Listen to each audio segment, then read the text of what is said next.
Chapter 4. Heaven, Hell, and Hope Rising.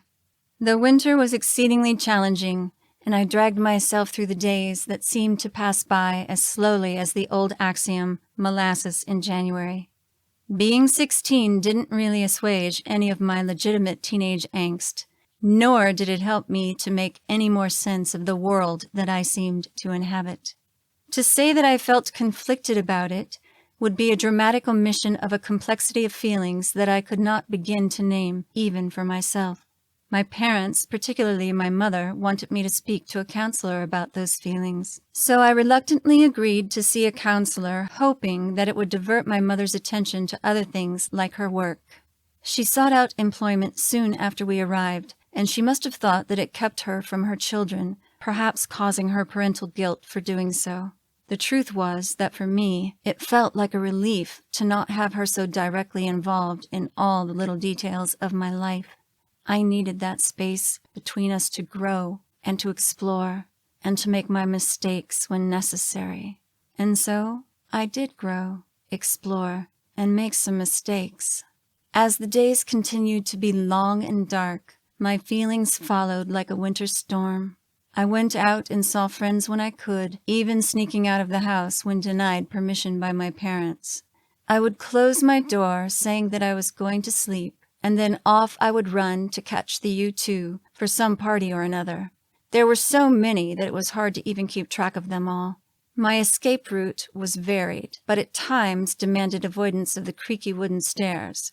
Because of the density of the stone walls, sneaking back in was easier when the house was asleep. I turned my key in the lock and crept upstairs like a cat in the dark. I developed a ninja-like precision, climbing out of my second-story window, scaling the wall over to my parents' balcony, and from there jumping over to the garage roof. Once on the garage roof, I could safely jump down to the ground, disappear into the shadows, and head down an der Bornhole to catch the U2. I began noticing on my adventures that Joshua seemed to be always looking out for me. I realized that Destin had a little chat with Joshua about me and did what any good boyfriend would do. He asked Joshua to look after me. Joshua was watching out for me so much that it occasionally seemed like too much. Because of the feelings between us, I allowed it to continue. Perhaps he could see that each day I felt a weight on my shoulders. Literally, the weight of the world seemed to rest there. Nothing made sense to me. It appeared to me that people seemed unable to create lasting positive change in the world. I was living in a country that had a wall dividing it into two, proving this very point, and it was deeply disturbing to me. This wall that was built, that took the name of Berlin after the war, divided families from families, lovers from lovers, sisters and brothers divided one from another. Mothers, fathers, and their children were all divided, one from the other. It was a mess and should not have been allowed to happen, and yet it had. I could feel the shadow of the Berlin Wall casting a pall upon the land. It became a symbol for me of the division that existed in the world, between people, and within my own self, my own soul. I felt divided from myself, sometimes almost beside myself, haunted by myself. Only the self that I was haunted by was another presence that I could sense and not see. I couldn't understand it, and so I just went on with my life, each day seeming more miserable than the next, until I didn't think that I could take it anymore. During this time, I could almost feel someone reaching out and touching me on my arm or shoulder when I was alone and staring into space, pondering my own existence. I was being watched by a curious onlooker, a voyeur that I didn't seem to be able to avoid. It was nothing that I could talk about or articulate. It was a deeply personal feeling, yet there was something else to it that I couldn't quite put my finger on. Something deep, internal, yet external. Not being able to define this presence that was stronger during the night, I began to think of it as angelic in a way, whether it was an angel or not. It seemed male, almost like another part of myself, someone reaching out to me silently, yearning to know me more deeply. I prayed often, asking Yeshua, or Jesus as I called him, for protection. I asked God very apologetically to please look after me and send angels to watch over me. I was uncertain as to whether God had sent the wayward angel that was so desperately close, but I felt as though God could handle that as well. I felt like I asked for a lot from God to just get me through the day, and that God must have much more important things to tend to other than me. But I asked anyway, because I wasn't sure how I could do it any other way. In return, I promised to be true to myself and to God. I didn't know what else I could possibly offer to God. What could I possibly do for God? I didn't know, but God did. I remember days on end, each dark one bleeding into the next, etched with cold, icy hands like crystallized frost on glass. So much of Germany felt haunted by the hollow echoes of the Second World War. It chilled my heart and soul, which screamed out in agony for anything to stir the life inside of me. I hid my desolation from people, and so was fairly well liked and more well known than I had imagined.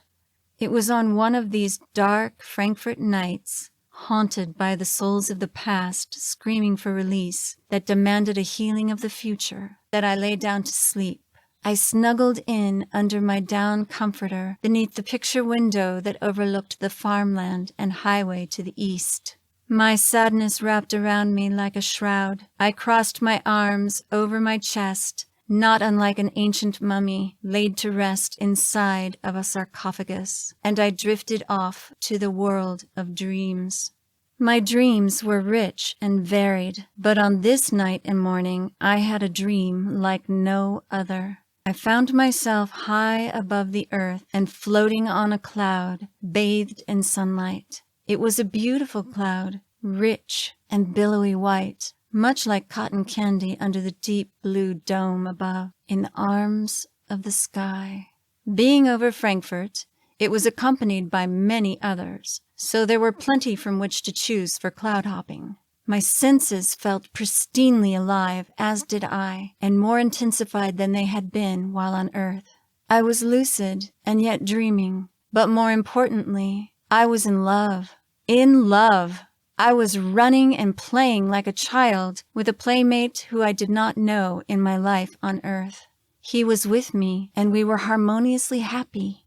Oh, happiness! What was this feeling that came over me? Yes, endless amazingness. This was happiness. I had never felt anything remotely like it. And in this delight, there was the absence of sorrow, no sadness. There was only joy in the infinite nature of being. And in this boy, I found a shared treasure of knowing and understanding each other without needing to speak.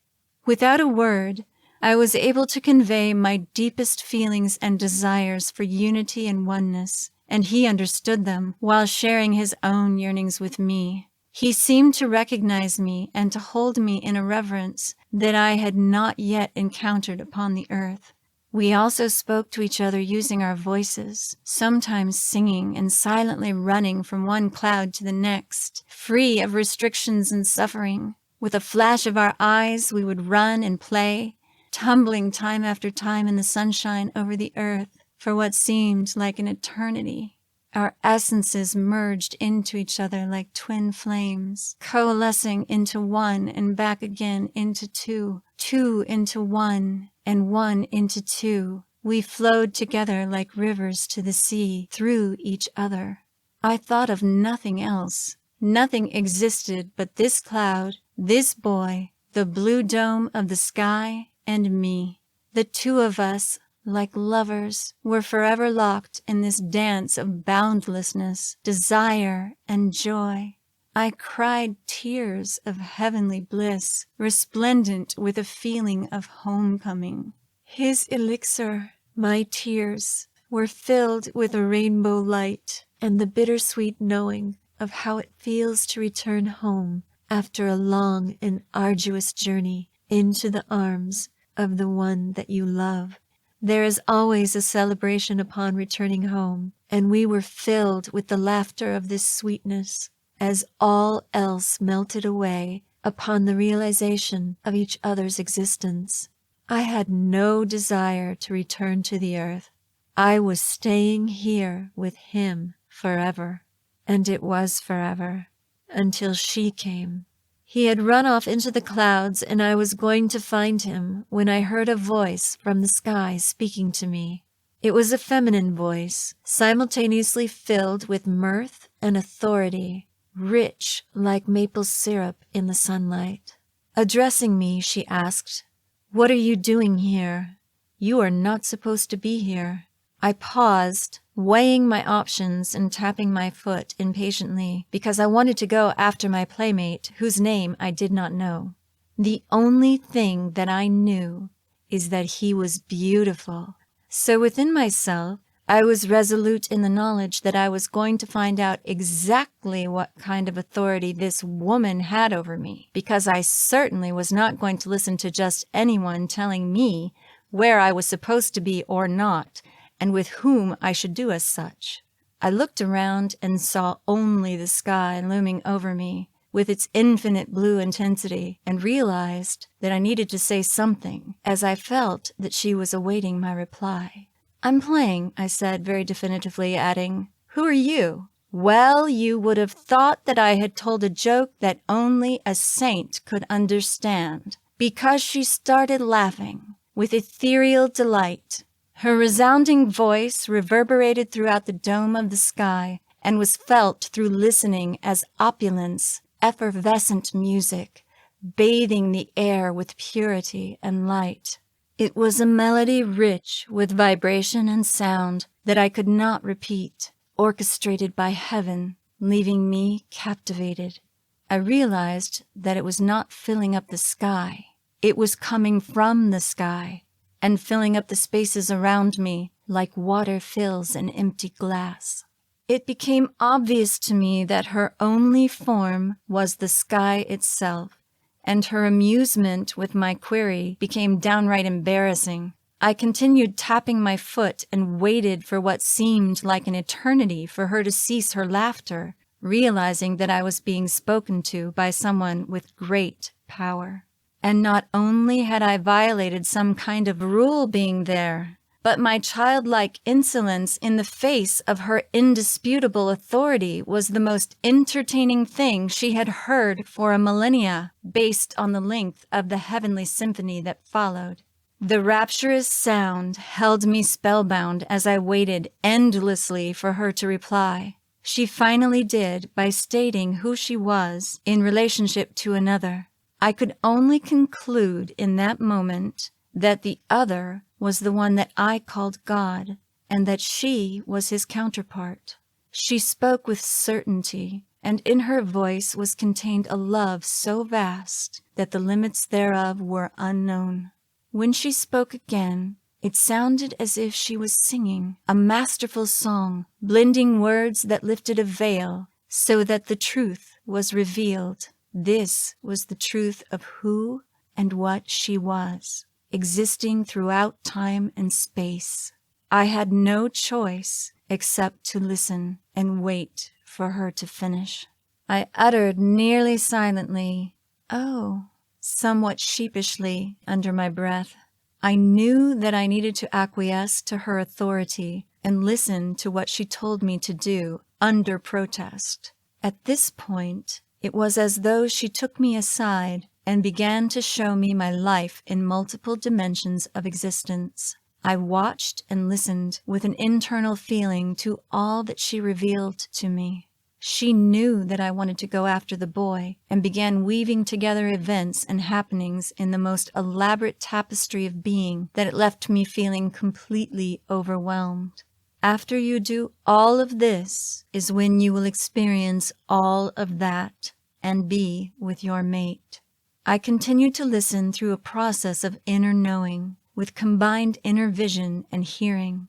Everything unfolded before me and within me, dimension upon dimension, painted on a universal canvas of light.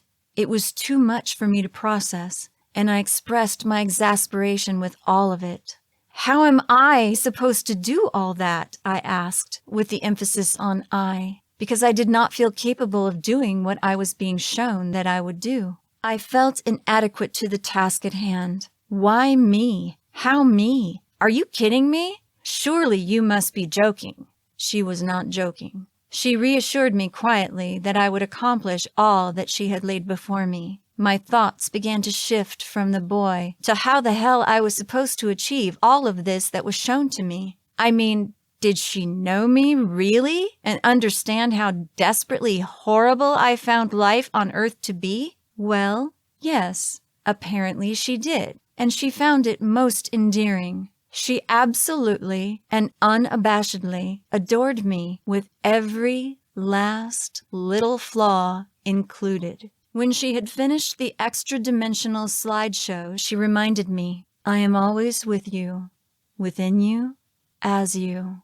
I will always be with you, always, in all ways. As I began to formulate the barrage of questions that I had for her, she gently hushed me and said, "It's time for you to go back now." Before I could even protest, with a wave of her intangible hand, I was pushed back down through the clouds to the earth and straight into my physical body. My eyes flew open with wonderment and surprise as I was greeted by a beautiful blue sky and sunshine on a warm spring day. There was an unshakable feeling of hope in my heart, even though I couldn't believe what had just happened to me. I knew beyond a shadow of any doubt of anything on the earth and beyond that it was even more real than the whole rest of my young existence had been. I was awakened by a state of presence that I never knew existed as I climbed out of bed, permeated by the feeling of the experience.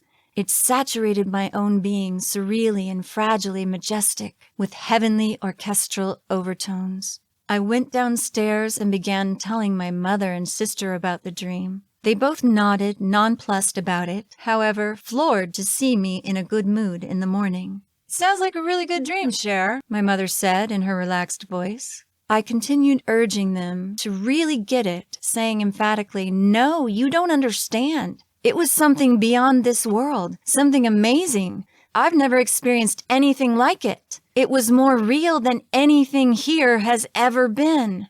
I know that they thanked God for any opportunity to be spared my usual morning mood as I searched for words to convey the depth of the experience to them. However, I had no framework to relay it properly. So when they left for the day, as I continued preparing for mine, I replayed the dream in my consciousness. I realized that I could not remember who I was with before the arrival of the mysterious female voice from heaven. I knew that the situation along with his identity was being withheld from me, and I was not allowed to view it. All that I had left of it was the taste of him in my feelings and my heart. I searched for the answers as to who he might be, and I couldn't find them anywhere. As for her presence, it was easy to recall this aspect of what happened on the cloud in its entirety. It was etched in my heart and mind forever. I found myself trying to review what she had, for lack of a better word, shown to me before sending me back into my body. And this was also not possible in any conventional sense. I couldn't call it up with my senses because it was beyond them. So the only way to access it was through letting my mind and memory drift. Through that process, I was able to find the feeling of it and know that whatever it was specifically, there was a lot to it, and it was vitally important. I felt a thirst to understand the meaning of it and knew of nowhere I could go to do so. This brought about some frustration, so I began writing about the experience in my notebooks, translating it into poetry and prose, lyrics and songs. I found my attention shifting in my life as though there was something that I was born to do, even if I didn't fully understand what that was. I had purpose. I had a mission, which to my 16-year-old mind seemed nearly impossible from what I could recall of my feelings at seeing it revealed before me. About 2 weeks after my mysterious dream, I found myself lying on my bed again and praying for the answer to my question posed to God. Who was this feminine presence from my dream? I couldn't understand it all. I respected her authority and yet still could find no answer. So I went into the old familiar leather-bound Bible given to me by my father. The only thing in it that I ever read were the Gospels, because anything else seemed like a pointless activity to me. I was only interested in what Jesus had to say about himself and his Father in heaven. I knew there was no mention of the female presence there in the Gospels, so I reluctantly began to flip through the pages, opening them randomly to search for answers. It was at that moment of feathering through pages with my fingers that I stopped, opened the book, and began reading a passage written in the first person that felt different from the rest. To my great astonishment, I came across a passage which sent tingles up and down my spine, because it was exactly, word for word, what the feminine presence had said to me in my dream. My jaw dropped open and I reeled as I read the passage that she had spoken to me in its entirety. I excitedly began to look in the index for anything that could shed some light on my experience. I saw that the passages were referred to as the personification of wisdom. Again, I opened the Bible to the chapter and verse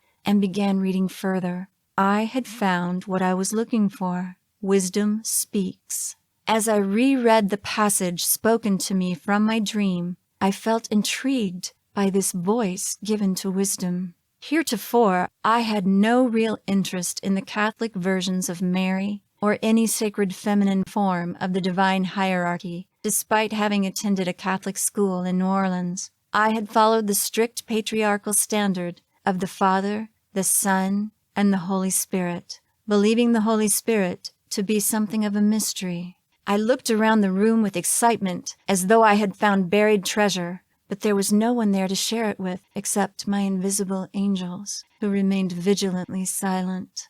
I found it! Oh my God, I said quietly. That was wisdom speaking to me on the cloud. This passage was her, for lack of a better word, calling card. It said exactly who she was without saying her name. I asked myself why she would be speaking to me, this high and mighty presence who was with God from the beginning, before he even brought forth the earth in all her glory. I found myself praying and grateful for the answers to her identity. She was in the Bible, and I could put my finger on the ink and touch it. Proverbs. I would not ever be the same, and my life took on a dimension that few could understand, including myself. She was important, and God had sent her to me, so I complied with her instructions, intuitively understanding her authority. I didn't quite understand that the reason I was not supposed to be where I was, up on the cloud that fateful day, was because I had died. My prayers had been answered. I had found a way out of the atrocious nature of the earthly realm, and had I not encountered her there, I would not have returned to my earthly body. I walked into my life renewed.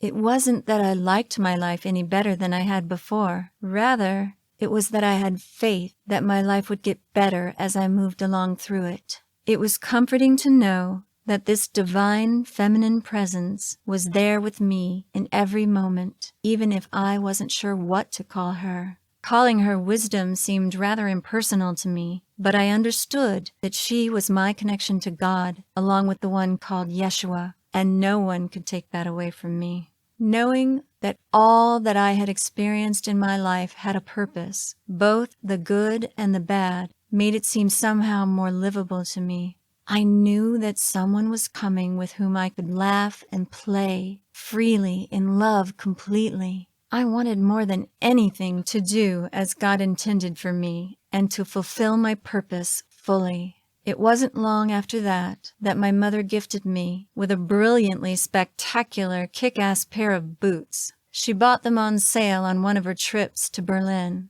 but they were too large for her, so she gave them to me. They were knee-high, pirate-style, deep navy blue leather, but they looked black. They were big and bold and represented the spiritual footprint that I would unapologetically leave in the world. They decorated many days of mine, walking through the cobblestone streets of Frankfurt at all hours of the day and night, looking up in wonder at the night sky filled with stars. There were times that I felt transported 40 years back into the past and could feel the heaviness of World War II, knowing that the city had been heavily bombed and partially destroyed. I asked myself the same familiar question of why as I looked around the city streets, usually wet and bathed in streaming rainbow reflections of neon with red and green traffic light accents. Why was any of it necessary? Why did it happen? What purpose did it serve? The atrocity of it did not escape my ever-searching heart. Then I would sigh, finding myself back in the present, under the stars, and hearing the sound of my breathing, playing to the rhythm of my own beating heart. The echo of familiar footsteps would return as I trudged on, in my boots, towards home. I went to the record store at Dornbuschstrasse and picked out some albums by Voyage to listen to at home through the new Bose speakers. I could crank it up when my parents weren't there, which was often. They both worked late on too many occasions to count, leaving my sister and I, or just myself, alone in the afternoons and early evenings. When my parents were home, it was time to go to my room and shut the door, or sneak down into the basement and disappear into the music for a while. My time with the Voyage albums was spent meticulously matching the lead singer's silky smooth delivery, and then harmonizing with him on every vocal turn. His name was Anthony Spira, and I felt like I wanted to know him as I looked at his photo on the back of the album covers. He was such a gifted lyricist and vocalist that he seemed somehow heavenly to me. There were references to angels in their music, and I wondered how much he might know about them, if anything at all. When I found myself staring at the band photos on the album covers, I wondered if Anthony was the one from my dream. There was a shared love of music, and he was a singer like myself, but I couldn't get a good look at his eyes, so I felt uncertain. I read everything that I could find about the band, which wasn't much, and definitively understood that I wanted to meet him and them. I prayed about it often, with the desire to move forward with my life so that I could see my dream, literally from the heavens, fulfilled.